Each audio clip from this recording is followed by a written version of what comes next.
네, 오늘 함께 보실 말씀 출애굽기 24장 1절에서 11절 말씀입니다. 제목은 모세 언약이라는 제목으로 하나님의 말씀을 나누겠습니다.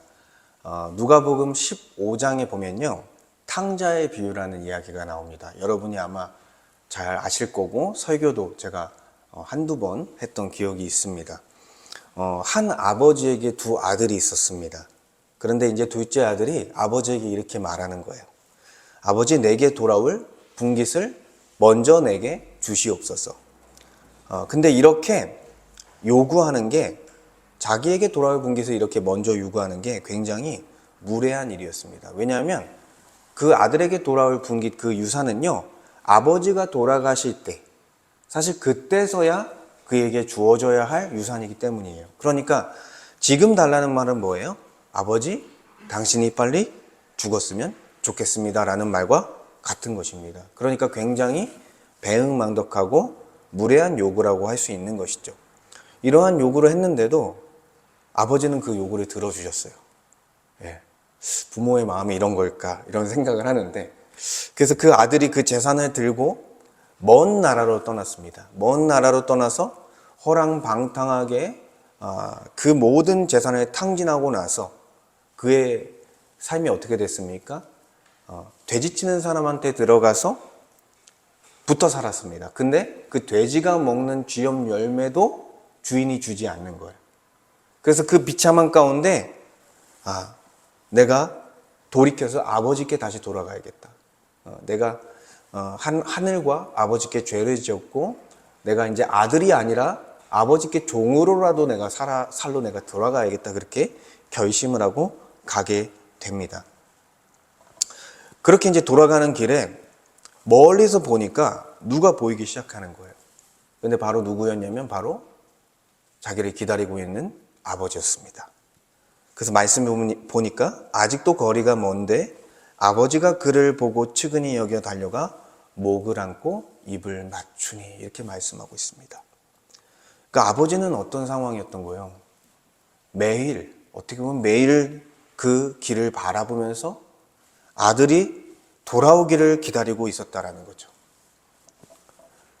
그래서 그가 온 것을 보고 달려가서 측은히 안고 눈물을 흘리며 입을 맞추고 기뻐하는 것입니다. 책망하지 않고 혼을 내지 않고 받아주고 있는 거예요. 아들이 사제의 말을 다 마치기도 전에 아버지는 그 돌아온 둘째 아들에게 제일 좋은 옷을 입히고 가락지를 끼우고 신을 신기고 그리고 잔치를 베풀면서 모든 사람들과 식사를 하며 그 아들의 지위를 회복시켜 주었습니다.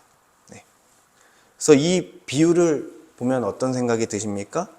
부모님의 정말 일방적인 어떤 대가 없는 그 사랑이 그 사랑을 배반했던 자녀를 다시 품게 했구나, 이런 것을 보게 되는 거죠. 그런데 여기서 잊지 말아야 될, 이 은혜 가운데 잊지 말아야 할 것이 하나 있습니다. 그것이 뭐냐면 아버지가 그저 그 아들을 받아준 것으로 끝나는 것이 아니라 그 아들을 좋은 옷과 가락지와 신을 신기고 모든 사람 앞에서 자기의 아들이 돌아왔다라고 하면서 아들의 신분을 회복시켜 주셨다라는 거예요. 그래서 이 회복된 아들은 이제 어떻게 살아가야 되는 것입니까? 다시 그 은혜를 안다면 허랑방탕하게 살 수 없는 것이죠. 그 은혜를 안다면 정말 이제는 그 아버지의 아들로서 그 신분에 맞는 책임을 지고 살아가게 되는 것이죠. 그러니까 부모에게 사랑받기 위한 그런 조건으로서 이렇게 하는 것이 아니라 아버지께 받은 그 은혜로 말미암아 보답하는 그런 마음으로서 아마 이 둘째 아들이 그렇게 살아갔을 것입니다.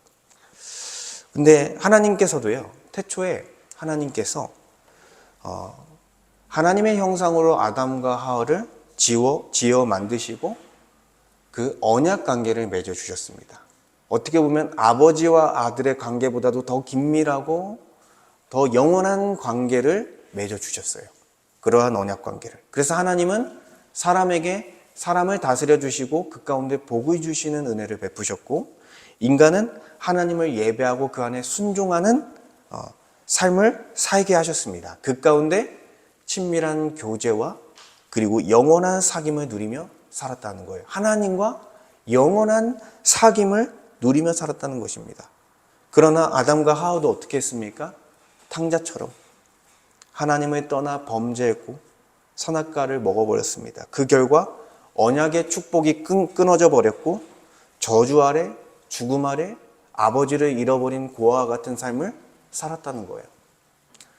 그런데 하나님도 탕자의 아버지와 똑같이 매일 그 길을 바라보고 기다리는 그 탕자의 아버지와 똑같이 죄인되어 자신을 떠나버린 그 죄인된 인간들을 바라보시며 긍휼과 자비의 마음을 품어주셨고요. 그리고 범죄의 현장에서 아버지를 떠난 그 범죄의 현장에서 구원을 약속하시며 인간을 향한 구원을 약속하시고 구원의 역사를 펼쳐가시기 시작했습니다. 그래서 창세기 3장 15절에 여자의 후손이 뱀의 머리를 밟을 것이다. 그러니까 여자에게서 날 그 후손, 메시아를 통해서 사단의 머리를 짓밟고 너희를 구원할 것이다 라는 그런 메시지, 바로 이 원시 복음에서부터 구원 약속이 시작되어져서 아브라함과 모세와 다윗과 그리고 다윗과 맺은 그 언약을 거쳐서 그리고 예수 그리스도 안에서 구약에 약속된 새 언약이 성취됨으로써 하나님께서 일방적으로 베푸시는, 대가 없이 베푸시는 하나님의 사랑의 언약을 맺어주셨습니다. 바로 이것을 은혜의 언약이라고 해요. 은혜의 언약이다. 그래서 특별히 하나님은 아브라함이라는 한 사람을 택하셔서 아브라함과 그 자손에게 큰 민족을 이루고 땅을 주시고 통치 가운데 복을 약속해 주셨습니다. 이것이 하나님 나라의 3요소다. 제가 전에 설교할 때 말씀을 드렸었어요. 그래서 하나님 나라에 대한 약속을 해주셨어요. 하나님 나라를 아브라함과 아브라함의 후손에게 줄 것이다. 근데 이것이 모든 사람에게 구원이 되는 약속이 되는데 아브라함의 후손을 갈라디아서 3장에 누구라고 합니까? 바로 그리스도다. 그래서 그리스도를 믿는 모든 자가 그리스도와 연합되어 하나님 나라를 상속받을 수 있는 약속을 이 창세기 12장에서부터 했고, 그리고 창세기 15장에 들어와서는 아브라함과 언약을 맺으세요. 근데 쪼갠 그 동물 사이로 누구만 지나갑니까? 아브라함을 잠들게 하시고 횃불로서 나타난 하나님만 그 쪼갠 고기 사이를 지나가시면서 내가 이 너희를 향한 약속에 대한 책임을 내가 다 지겠다라는 약속을 해주신 거예요. 왜냐하면 죄인된 인간은 스스로를 구원할 수도 없고 하나님 앞에 순종할 수 없기 때문에 하나님께서 모든 것을 다 해주시겠다고 약속을 하신 것입니다. 마치 탕자의 아버지가 모든 것을 실패하고 그 실패한 아들을 떠안아 주시는 것처럼 하나님은 아버지를 떠나 죄 아래 죽어가는 그 자들을 하나님께서는 그들을 떠안아 주시는 은혜를 이 아브라함의 은혜를 통해 베풀어 주신 것입니다. 그리고 오늘 살펴볼 이 모세 언약은요, 제가 아브라함 언약을 길게 좀 설명했지만 왜 그러냐면 이 모세 언약이 아브라함 언약 위에 세워졌기 때문이에요. 왜냐하면 이 모세 언약이 누구와 맺어졌습니까? 아브라함의 후손들인 이스라엘 백성들과 세워졌기 때문에 제가 설명을 한 거예요. 그래서 하나님은 이미 이스라엘 백성들에게 은혜를 베풀었습니다. 출애굽이라는 은혜를 베풀었어요. 그래서 그들을 구원했습니다. 어떻게 보면 그들은 육체적으로 구원을 받았지만 성경의 전체에서 해석할 때는 그것은 그렇죠. 죄와 사망으로부터의 구원을 상징하는 거죠. 출애굽 사건이. 그래서 이미 구원한 백성들에게 모세 언약은 어떤 걸 요구하고 있냐면 순종을 요구하고 있는 거예요. 내가 너희를 구원했으니 순종하는 백성으로 살기를 바라는 메시지를 이 모세 언약을 통해 베풀고 있는 것입니다. 그러니까 사랑하는 자녀를 품으신 그 아버지가 그 자녀에게, 그 아들에게 맞는 삶을 가르치듯이 이 율법을 주신 거예요. 그러니까 여기서 말하는 율법은요, 이 율법을 지킴으로 구원을 받는다라는 메시지가 아니에요. 그래서 십계명 서문에 보면 어떻게 말합니까? 나는 너를 애굽 땅 종되었던 집에서 인도하여 낸 너의 하나님 여호와니라 이렇게 말씀하고 있어요. 먼저는 뭘 말하고 있어요? 너희를 구원한 여호와다. 내가 너희를 구원했다. 그리고 이 율법을 준다. 이 율법을 준다는 건 뭐예요? 구원받은 너희가 너희 존재에 맞는 삶을 살으라는 것입니다. 그래서 이 사람들이, 이 이스라엘 백성들이 하나님의 백성이 되었다는 것은 그렇죠, 변하지 않습니다. 그런데 문제는 뭐예요? 이 율법을 지키냐 지키지 않느냐에 따라서 그들이 살아가는 삶의 결과가 달라지는 거예요. 그래서 율법을 지키냐 안 지키냐에 따라서 가나안 땅에 들어가냐 못 들어가냐가 달려 있습니다. 그리고 율법을 지키냐 지키지 않느냐에 따라서 그들이 하나님이 주신 가나안 땅에 영원히 머무느냐 아니면 쫓겨나느냐가 달려 있다라는 거예요. 그래서 돌아온 탕자가 아버지의 집에서 아름답게 살아가야 하듯이 우리도 회복된 자녀로서 하나님의 집에서 자녀답게 살아가기 위해서는 구원받은 자로서 하나님이 주신 말씀을 따라 살아가는 것이 합당하다라는 것입니다. 이게 이제 억지로 하는 것이 아니라 그 은혜를 아는 자로서 그렇게 살아가는 거예요. 그래서 본문에 한번 들어가서 보면 이제 오늘 본문은 이제 언약을 맺는 거예요. 하나님과 이제 이스라엘 백성들과 언약을 맺는 건데 본문 1에서 8절은 첫 번째로 하나님은 피의 언약을 맺으신다라는 내용입니다. 1절에 또 모세에게 이르시되 너는 아론과 나답과 아비후와 이스라엘 장로 70명과 함께 여호와께로 올라와 멀리서 경배하고 이렇게 말씀하고 있습니다. 언약은 어디서부터 시작되는 거예요? 하나님의 전적인 부르심에서부터. 그래서 하나님께서 이스라엘 백성을 애굽에서 출애굽하게 하여 인도하여 주시고 또한 시내산까지 오게 하셔서 너희들은 내 말을 지키면 내 소유가 되고 거룩한 백성이 되고 제사장 나라가 될 것이라는 약속을 하셨고요. 그 다음에 그렇죠, 구원에 대한 언급을 한 후에 십계명을 설명하세요. 너희가 지켜야 할 것들이 무엇인지, 그렇죠, 하나님을 예배하고 이웃을 내 몸과 같이 사랑하는 그 십계명을 주시고 20장 후반부터 23장까지 지난주까지 살펴봤던 본문이 그 십계명을 자세하게 푼 율례라는 거예요. 그렇죠? 자세한. 그 상황에서는 이렇게 하고 저 상황에서는 그렇게 하고. 그래서 언약 법전이다. 다른 말로는 언약서다. 이렇게 말하는 거예요. 그래서 율법과 율례를 다 주셨어요. 그리고 나서 모세를 비롯한 이스라엘의 지도자들을 부르시고 있는 거예요, 오늘. 그리고 이제 최종적으로는 언약 백성으로서 그런 승인하는, 그것을 승인하고 사인하는 그런 계약을 이 장면에서 체결하고 있는 것입니다. 그래서 지도자 중에 한 사람인 모세를 부르시며 모세만 여호와께 가까이 나아오고 이렇게 말씀하고 있어요. 그리고 나서 다른 이들은 오지 말고 함께 모세와 올라오지 말라라고 말씀하고 있습니다. 그러니까 모세만 하나님께 가까이 나아갔다라는 거예요. 여기서 모세는 이스라엘 전체를 대표한 어떤 사람이 되는 거예요? 중보자가 돼서 하나님과 이스라엘 사이를 중보하는, 연결해주는 중보자가 되는 거예요.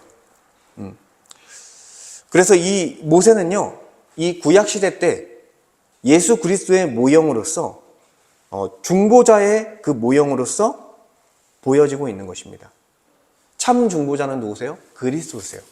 그리스도. 그분이 그렇죠, 하나님과 우리를 연결해주는, 그분을 통해 하나님께 나아갈 수 있게 하는 참된 중보자시죠. 근데 이 모세는 그리스도의 모형으로서 이스라엘 백성과 하나님을 연결해주고 있는 것입니다. 사실 모세가 중보자라고 해서 대단하고 하나님 앞에 완전히 의로운 존재가 아니죠. 그가 하나님 앞에 나올 수 있게 하신 거는 어떤 것 때문이에요? 그의 잘남이 아니라, 그가 훌륭해서가 아니라 하나님의 전적인 은혜로 그를 택했기 때문이에요.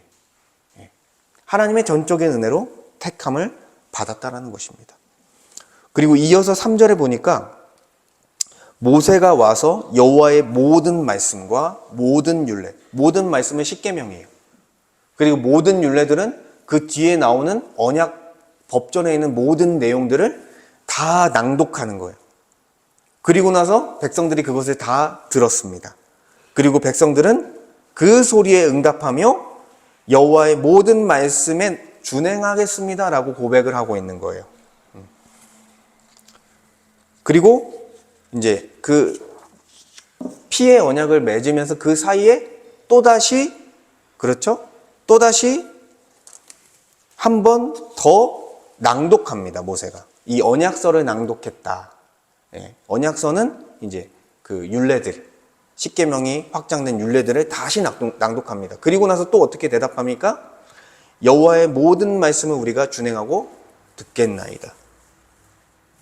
이 이스라엘 백성들의 고백이 어땠을까요? 가짜였을까요? 가짜가 아니었겠죠. 진실한 고백이었을 거예요. 진실한 결단이었을 거예요. 그러니까 진심으로 하나님 앞에 고백을 했을 것입니다. 왜냐하면 지금까지 베풀어 주신 하나님의 은혜가 있었기 때문에. 그런데 우리는 이 결단이 금방 끝이 난다는 걸 알아요. 본문을 뒤에 보면. 언제 끝납니까? 불과 몇 장 뒤인 출애굽기 32장에서 끝나버립니다. 뭘 만들어요? 금송아지를 만들어요. 금송아지를 만들고 그게 하나님이라면서 우상을 숭배하기 시작해요. 이 계명을 어긴 거예요. 우상을 만들었죠. 그래서 모세가 시내산에서 내려오기도 전에, 모세는 지금 그 성막에 대한 말씀들을 받고 있는 거예요. 그 사이에 그 리더가 부재한 상태에서 이스라엘 백성은 범죄를 일으켰습니다. 그래서 그들이 입술로는 그렇게 결단했지만 얼마 안 가서 그들의 결단은 다 산산조각이 나버렸다는 거예요. 근데 하나님은 그렇게 될 것이라는 것을 다 알고 계셨던 것 같아요. 그래서 4절에서 8절을 보니까 하나님은 피의 언약을 세우시는 거예요. 그래서 산 아래에서 제단을 쌓았습니다. 이 모세가 여호와께 예배하기 위해서. 그리고 12지파에 따라서 12기둥을 세웠어요. 그러니까 12기둥을 세운 거는 이스라엘 백성 전체를 상징하는 거죠. 그리고 번제와 화목제를 드림으로써, 소를 제물로 바쳐서 번제와 화목제로 드림으로써 피를 모아다가, 양동이에 모아다가 절반은 제단에 뿌리고 절반은 백성들에게 뿌렸습니다. 사람들에게 뿌렸습니다. 그리고 어떻게 선포하냐면 8절에 이는 여호와께서 이 모든 말씀에 대하여 너희와 세우신 언약의 피니라, 이렇게 말씀합니다. 이 핏뿌림의 의미를 여러분 잘 설명을 해야 되는데, 먼저 제단에 뿌리는 핏뿌림의 의미는 뭐냐면 하나님 측에서 이 화목제물을 받으시며, 소를 드렸죠. 화목제물을 받으시며 그 피를 제단에 뿌림으로써 하나님의 진노가 누그러뜨리도록 하는 거예요. 이 피를 뿌린다는 게. 그리고 이 언약, 이 진노가 누그러뜨리고 이스라엘 백성들과 다시 언약 관계를 맺겠다라는 것을 승인하는 의미를 갖고 있습니다. 그래서 승인, 비준이다, 인준이다, 이런 표현을 쓰는 거예요. 그리고 백성들에게 뿌린다는 건 뭐냐면 백성들이 실제로 핏뿌림을 당한 거예요. 예. 근데 언약에 참여한다라는 거예요. 언약에 참여하고 우리가 순종하는 백성으로 살겠습니다라고 서약하는 거예요. 예. 하나님 편에서, 하나님이 주도해서 이 언약을 이끄시지만 백성 편에서도 응답하는 거예요. 그리고 참여함을 드러내는 것이 바로 백성에 대한 핏뿌림입니다. 그리고 이 백성들에게 죄의 속량의 길이 열렸다는 것, 죄사함의 길이 열렸다는 것을 보여주는 거예요. 그러니까 이 모세 언약의 피의 언약은요, 어떤 걸 상징하겠어요? 어떤 걸 예표하겠어요? 바로 예수님의 십자가 죽음을 예표하고 있다는 거예요. 예수님의 십자가 죽음을 통해 인류가 다 받아야 될 진노가 거기서 예수님께서 대신해서 받으셨기 때문에 하나님의 진노가 다 누그러지게 된 것입니다. 그리고 예수 그리스도의 피로, 예수를 믿는 자들은 그리스도의 그 피로서 덧입혀서 죄가 가리워지고 죄사함을 받는 은혜를 받게 됐다라고 성경은 설명하고 있는 거예요. 네. 그러니까 결국에는 이 옛 언약인 모세 언약은 그쵸, 예수 그리스도를 향해 있다라는 것입니다. 굉장히 거창하게 이 모세 언약을 맺고 있어요. 여러분, 우리가 뭐 그림으로 그려보진 않았지만 굉장히 거창한 모습일 거예요. 이 언약을 맺는 모습이. 그런데 안타깝게도 이 옛 언약, 이 모세 언약은 결국 실패했다라는 것입니다. 시내산에서 준행하리이다 외쳤던 그 백성들은요, 범죄함으로 1세대는 가나안 땅에 들어가지 못했습니다. 여호수아와 갈렙 빼고는 다 죽었어요, 광야에서. 그리고 그들의 후손인 이스라엘 백성들은 그쵸, 통일왕국 시대까지 맞이했으나 우상숭배로 인해서 분열왕국으로 갈라지고요. 그리고 결국에는 아수르와 바벨론에게 멸망당하며 하나님이 주신 약속의 땅인 가나안 땅에서 쫓겨나 버렸습니다. 왜 그들은 실패했습니까? 율법이 새겨진 곳이 어디예요? 돌판에 율법이 새겨졌습니다. 근데 여전히 그들의 마음은 부패되어 있는 거예요. 그러니까 외적인 명령은 눈에 보이나 그들의 마음은 변화되지 않아서 능력이 없었던 거예요. 그래서 이 신약은 이 모세 언약, 이 옛 언약을 어떻게 해석하냐면 율법으로는 죄를 깨달음이니라.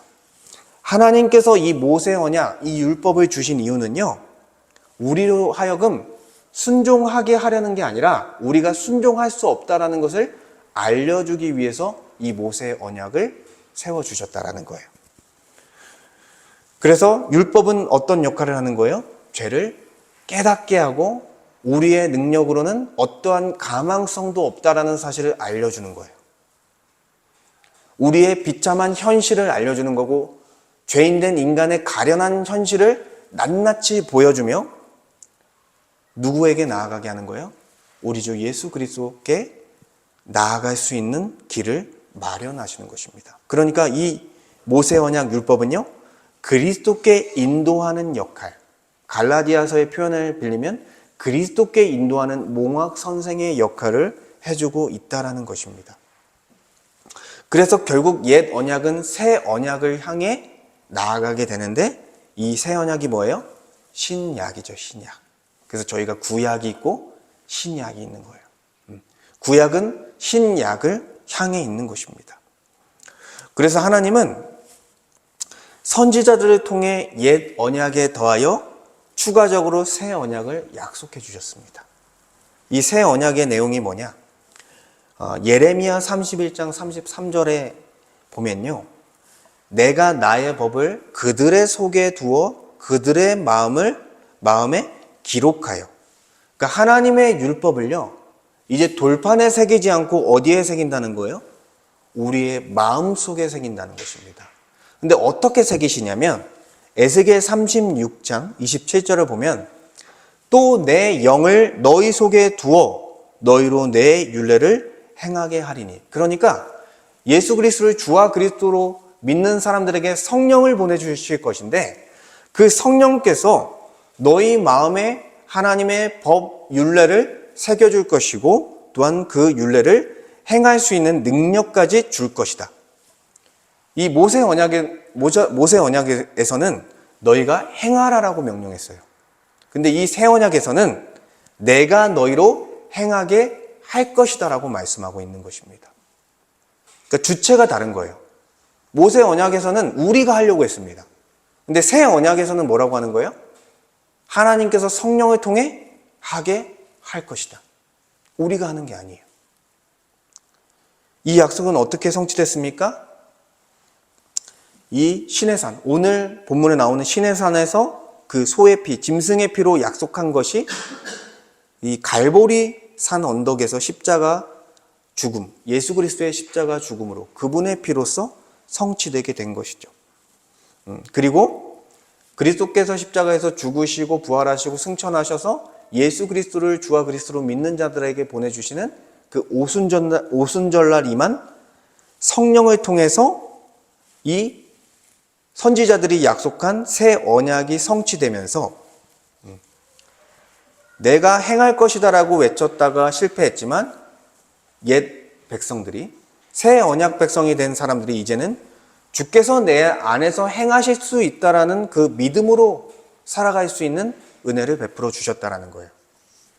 그래서 이제는 믿음으로써, 그쵸, 하나님의 말씀을 지킬 수 있는 존재가 되게 하셨고, 하나님의 형상으로서 그렇게 회복하셨고, 그리고 하나님의 형상으로서 영광스럽게 변화되어져 가는 은혜를 우리에게 베풀어 주셨다라는 거예요.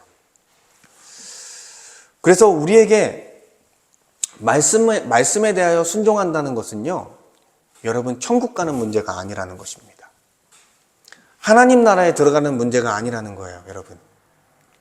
우리가 하나님의 말씀에 순종하며 거룩하게 살아야 구원받는 것이 아닙니다. 여러분, 말씀에 순종해서 그 행함으로 구원받는 것은 기독교가 아니에요. 이거는 옛 언약으로 돌아가는 것이고 율법주의로 돌아가는 것입니다.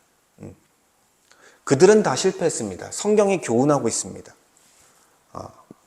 구원은요, 예수 그리스도의 피로 완성되어졌고요.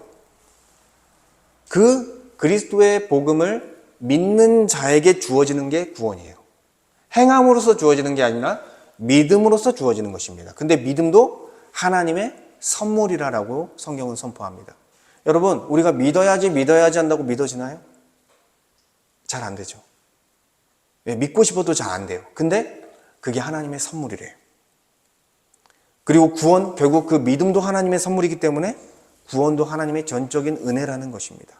근데 여기 계신 분들 중에 나 아직 교회는 나가지만 구원은 안 받은 것 같은데 이렇게 생각하는 사람들이 있을 거예요. 근데 여러분이 지금 예배당에 앉아 있는 것 자체가, 여러분 생각해 보세요. 그리고 여러분이 이 말씀을 듣고 있는 것 자체가요, 하나님의 은혜가 아니면 불가능한 일이라는 것입니다. 여러분, 이 좋은 시간에 여기 있는 게 쉬운 일이 아니에요, 여러분. 근데 하나님께서 여기까지 인도하셨다라는 것 자체가 너무나 놀라운 일이라는 것입니다. 그러니까 여러분은 모두 구원으로 인도함을 받고 있다는 거예요. 때에 따라. 어떤 사람은 때가 차서 이미 구원 안에 들어갔습니다. 근데 어떤 사람은 아직 때가 덜 차서 구원으로 인도함을 받고 있는 상태라는 거예요. 그러니까 여러분의 상태가 그렇다는 것입니다.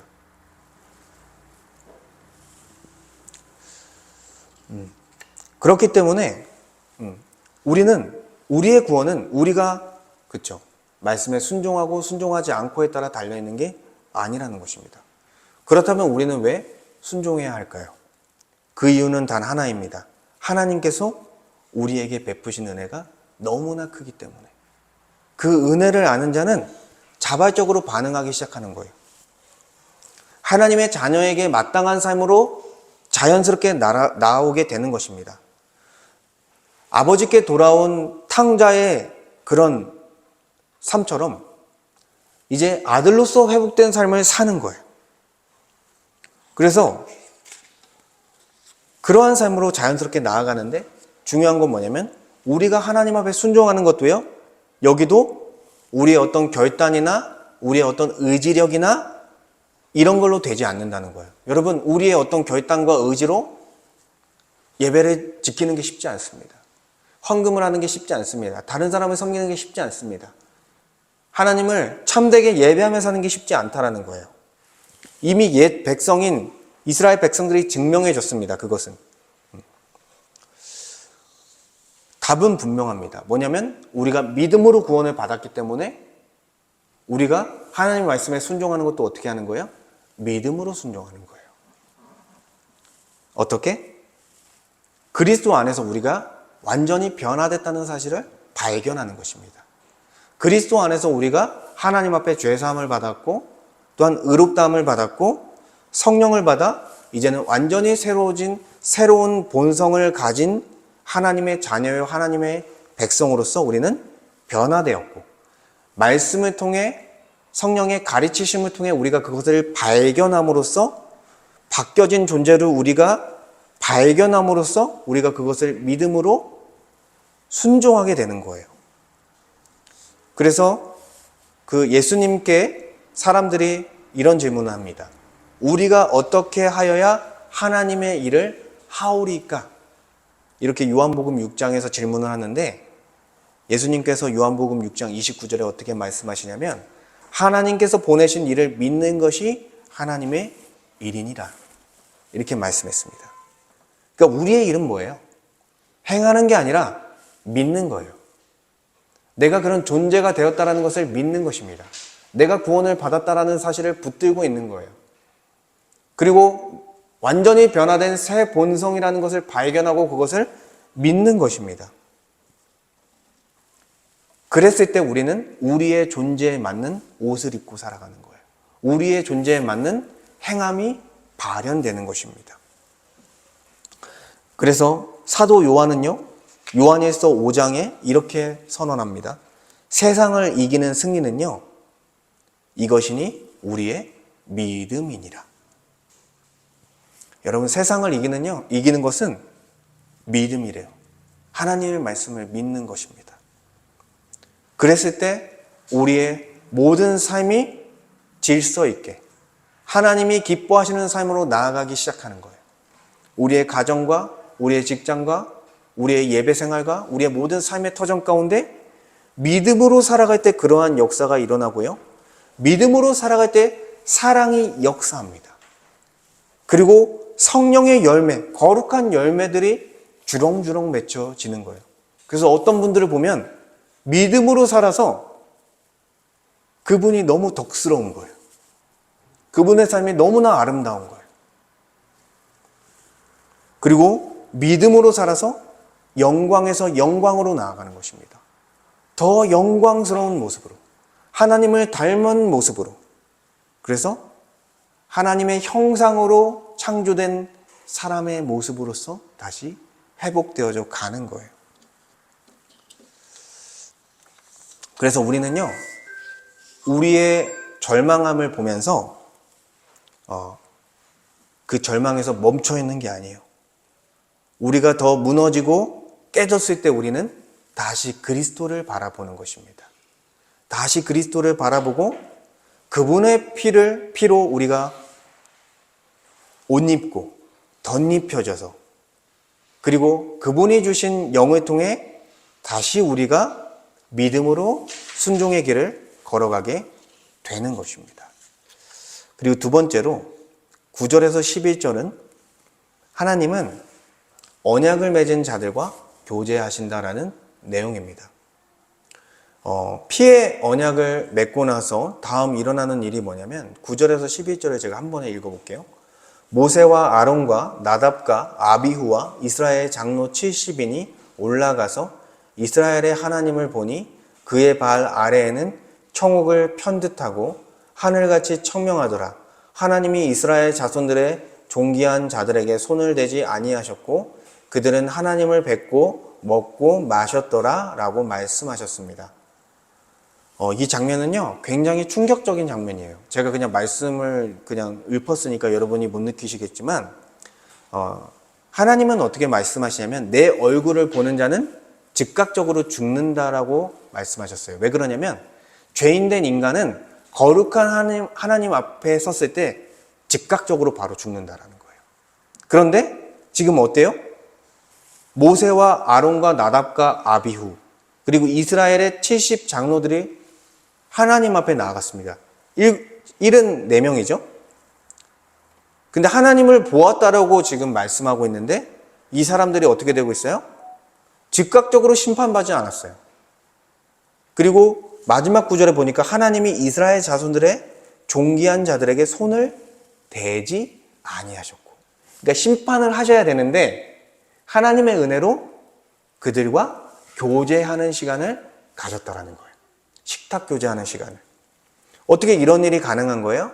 그것은 바로 그 앞에 본문을 통해서 가능한 것입니다. 그들에게 피가 뿌려졌기 때문에. 그러니까 언약의 피가 뿌려져서 죄 없이 함을 받아서 하나님과 다시 식탁 교제를 나눌 수 있는 은혜가 주어졌다라는 거예요. 그래서 하나님의 진노가 누그러뜨려지고 그들의 죄가 가려져서 우리가 대면할 수 없는 존재인 하나님을 대면하게 되는 은혜를 얻게 되었다라는 것입니다. 그리고 10절의 묘사를 보면 그의 발 아래에는 청옥을 편듯하고 하늘같이 청명하더라. 이거는 하나님의 영광스러운 보좌를 묘사하는 거예요. 그래서 인간과는 본질적으로 다른 초월적인 존재, 유일한 신이신 여호와 하나님께서 현현하시는 영광을 보여주는데, 그러한 존재가 죄인된 그 이스라엘의 지도자들과 지금 교제하는 은혜를 베풀어 주셨다는 것입니다. 그래서 이것이 하나님께서 언약을 맺은 목적이에요. 어떤 목적을 갖고 있어요? 바로 교제입니다. 하나님은 우리를 구원하신 이유는 뭐냐면 다시 우리와 교제하기 위해서, 우리와 영원한 사귐을 누리기 위해서 우리를 건전해 주신 거예요. 그래서 이 식사는 너무 중요해요. 우리도 이제 주일날 예배드리고 식사를 하잖아요. 근데 이 고대 근동에서도요, 화해를 할 때, 평화 협정을 맺었을 때마다 식사를 합니다. 그래서 야곱이 라반과 화해할 때 식사를 하고요. 그리고 다윗이 아브넬과 평화 협정을 맺을 때 식사를 하고요.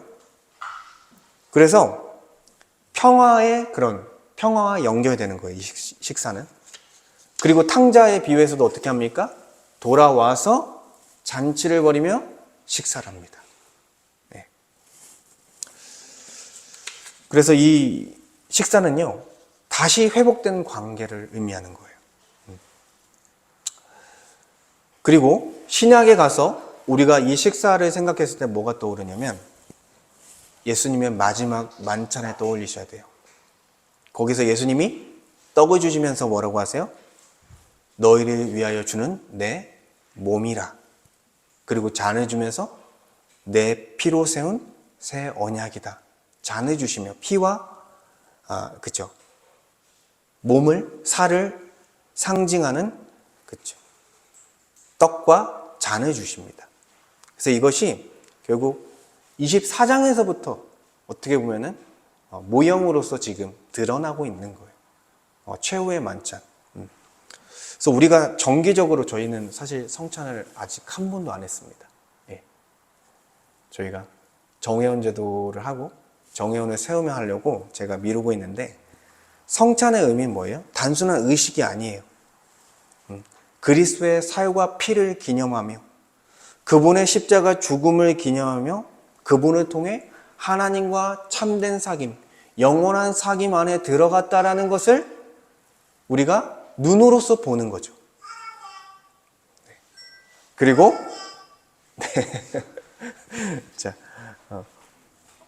그리고 그리스도 안에서 한 몸 된 교회의 지체들을 그 성찬을 통해 발견하는 거예요. 이 사람이 나의 지체구나. 나의 지체구나. 저희가 교회가 작으니까 다 알지만 교회가 많아지면 모르잖아요. 근데 성찬을 통해 저 사람이 나의 한 몸과 한 가족이구나. 그리고 그 사람들과 교제하는 거예요. 그런 모든 의미가 담겨져 있어요. 그러니까 하나님과 교제할 뿐만 아니라 하나님이 맺어주신 그 지체들과 교제할 수 있는 의미를 주셨습니다. 그리고 이 성찬에서 교제는 국한된 것이 아니라 우리의 사귐은 아버지와 그의 아들과 더불어 누리는 거예요. 그러니까 우리가 성찬을 통해서 뿐만 아니라 하나님의 말씀을 들음으로써, 기도함으로써, 지체들과 교제함으로써 모든 것이 뭡니까? 하나님과 교제하는 거라는 거예요. 그리고 궁극적으로 이 교제는 언제 완성되냐? 요한계시록 19장 9절에 보니까 어린 양의 혼인잔치에 청함을 받은 자들은 복이 있다. 어린 양 대신 예수 그리스도의 혼인잔치에 우리는 마지막 날 다 우리가 초청을 받아서 그 안에서 성대한 성찬의 식탁을 가지면서 영원한 사귐 가운데 들어간다라는 상징적인 그런 표현인 거죠. 그래서 우리가 여기서 생각해 볼 건 뭐냐면 우리의 신앙생활이 이렇게 의무로만 되고 있지 않은가, 이런 생각을 해보는 것입니다. 출석해야 될 예배라고 생각하고 드려야 할 헌금이라고 생각하고, 그리고 지켜야 할 어떤 말씀, 어떤 봉사 이런 거라고 우리가 생각한다면, 그러니까 마치 이런 거예요. 부모님 집에 마지못해 들리는 그런 자식처럼 그렇게 형식적으로 얼굴만 비추는 신앙생활을 우리는 혹시 하고 있지 않은가, 이런 지점을 돌아보길 원하는 것입니다. 하나님께서 그 피의 언약을 통해서 우리에게 구원을 주신 이유는 뭐냐면요, 바로 친밀한 교제, 영원한 사귐을 위함이기 때문이에요. 그래서 다윗은 이런 고백을 했어요. 내가 여호와께 바라는 한 가지 일, 그것을 구하리니 곧 내가 내 평생에 여호와의 집에 살면서 여호와의 아름다움을 바라보며 그의 성전에서 사모하는 그것이라. 다윗이 부귀 영화를 원한 것이 아니라 여호와 하나님과 깊이 사귀고 교제함을 원했다라는 거예요. 그러니까 예수 그리스도의 피로 정결하게 된, 구원받게 된 자녀들은 사실 이러한 마음을 품는 게 정상적인 거고, 그렇죠? 건강한 신앙으로 나아가고 있다는 것이죠. 그래서 우리는요, 예배를 그저 출석하는 것이 아니라 하나님의 은혜 앞에 너무나 당연하게, 너무나 감사하게 서는 그런 자리가 돼야겠죠. 이 자리가. 그리고 기도가 의무가 아니라 하나님의 자녀로서의 특권입니다, 여러분. 언제든지 우린 기도할 수 있어요. 어디서든 기도할 수 있어요. 아버지 하나님 부르면서 기도할 수 있습니다. 그리고 그분은 들으십니다. 그리고 때를 따라, 우리의 필요에 따라 응답하십니다, 분명하게. 그래서 기도도 내가 몇 시간 해야지, 그런 과제가 아니라는 거예요. 말씀을 읽고 묵상하는 것도요, 내가 오늘 몇 장 읽어야겠다, 그런 과제가 아니라는 거예요. 내가 큐티를 오늘 이걸 해야지, 과제가 아니라는 거예요. 교제의 자리라는 것입니다. 예, 오늘 여기도 큐티 열심히 하는 분이 한 분 있는데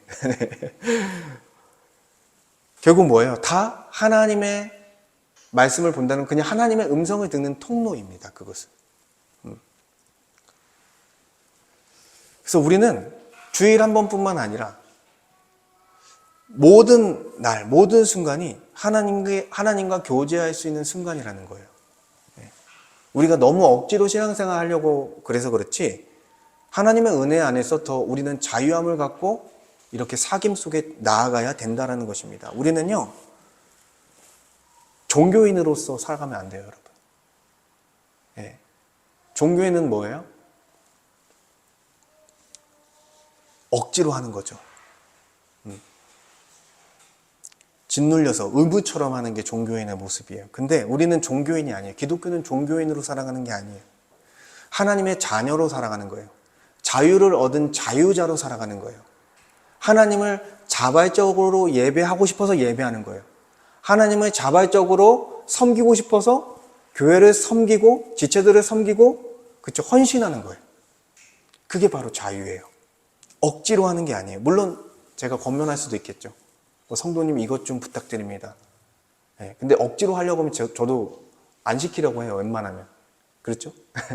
근데 여러분들이 조금이라도 그런 마음이 있다면 북돋아 드리는 거죠, 저는. 그런 쪽으로 가는 게 순전한 믿음으로 가는 것이니까. 그러니까 말씀에서 말하는 건 뭐예요? 하나님께서 원하시는 것은 순전한 그런 믿음으로, 그런 순전한 마음으로 나와서 하나님과 영원한 사귐을 함께 누리는 것입니다. 근데 여러분, 그게 뭐예요? 이 땅에서 천국을 사는 삶이에요. 이 땅에서 하나님 나라의 복을 누리는 삶이라는 거예요. 우리 앞에 부와 명예가 없더라도, 우리가 원하는 게 없더라도 하나님과 사귀며, 하나님과 소통하며, 하나님께 기도하며, 하나님의 말씀을 들으며 살아가는 게 천국의 삶을 사는 것이다 라는 것입니다. 그래서 사랑하는 성도 여러분, 오늘 이제 24장을 통해서 모세 언약의 의미를 살펴봤습니다. 그래서 먼저는 우리가 순종하는 것은요,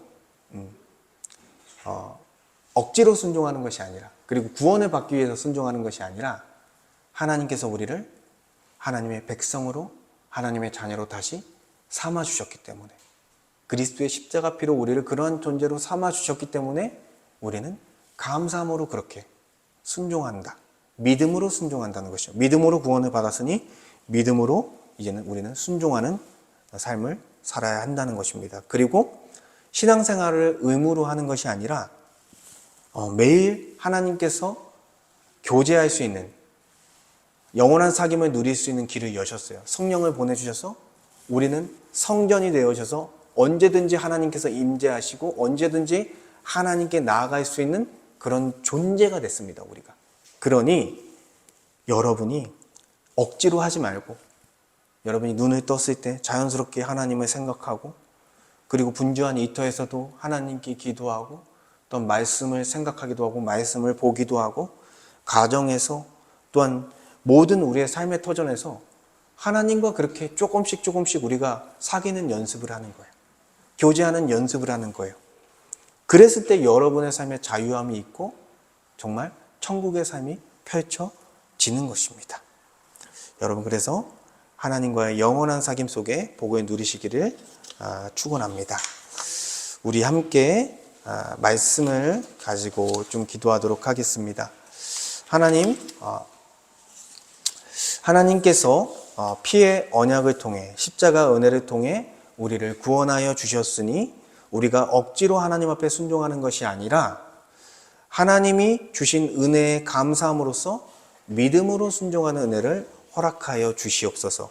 그리고 우리가 신앙생활을 의무로 하는 것이 아니라 하나님과의 사귐, 영원한 사귐, 친밀한 교제라는 생각을 가지고 하나님께 기도하고 하나님의 말씀을 보기도 하고 생각하기도 하고 또한 교회 가운데 예배에 참석하고 지체들과 교제하는 그러한 은혜가 우리에게 있게 하여 주시옵소서. 이렇게 함께 말씀을 생각하며 기도하도록 하겠습니다. 아버지 하나님 감사합니다. 주님, 하나님의 말씀을 통해 모세 언약에 대한 참된 의미를 살펴봤습니다. 아버지, 모세 언약과 율법을 통해 이스라엘 백성들이 정말 하나님의 말씀 앞에 실패할 수밖에 없는, 그들의 행위로는 실패할 수밖에 없는 존재라는 것을 발견하게 하셨습니다. 그의 가망성이 없는 존재라는 것을 발견하게 하시고 다시 그리스도께 새 언약을 바라볼 수 있게 주님께서 은혜를 베풀어 주셨습니다. 새 언약을 통해 그리스도 안에서 예수 그리스도를 주와 그리스도로 믿는 자들에게 성령을 보내주셔서 우리의 마음 가운데 하나님의 율법을 새기시고 그 율법에 순종할 수 있는 능력을 주셔서 이제는 억지로 하는 것이 아니라 또한 우리가 순전함으로, 우리가 자발적인 마음으로써, 우리가 감사한 마음으로써 하나님을 예배하고 또한 지체들을 섬기고 또한 교회를 위해 헌신하는 그런 삶으로 나아갈 수 있다는 것을 알려주셨습니다.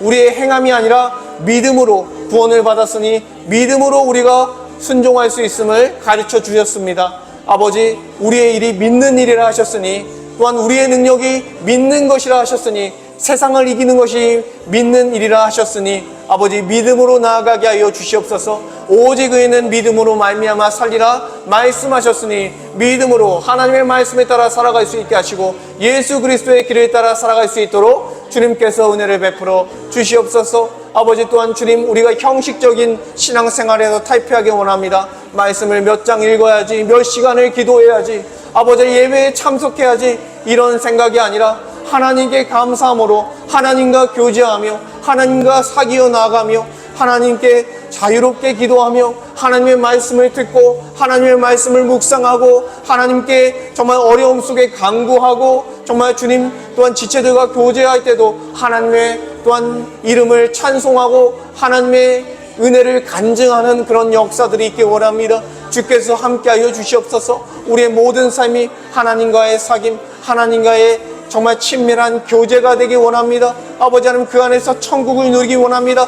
하나님 나라를 누리기 원합니다. 우리의 상황과 환경을 떠나서 우리와 부한 명예와 가난과 어려움과 그 모든 환경들을 떠나서 하나님 안에서 참된 평안, 영원한 사귐을 누리며 주님 영원한 나라를 향해 나아가길 소망합니다. 주님께서 은혜를 베풀어 주시옵소서. 우리의 믿음을 세워 주시옵소서. 때가 참에 그리스도 안에 들어가 이 그리스도를 주와 그리스도로 믿는 이 역사가 이루어지게 하시고 그 안에서 우리가 정말 새로운 본성으로 중생하여 하나님의 백성으로 하나님의 자녀로서 살아가는 역사가 이루어질 수 있도록 우리의 삶 가운데 은혜를 베풀어 주시옵소서.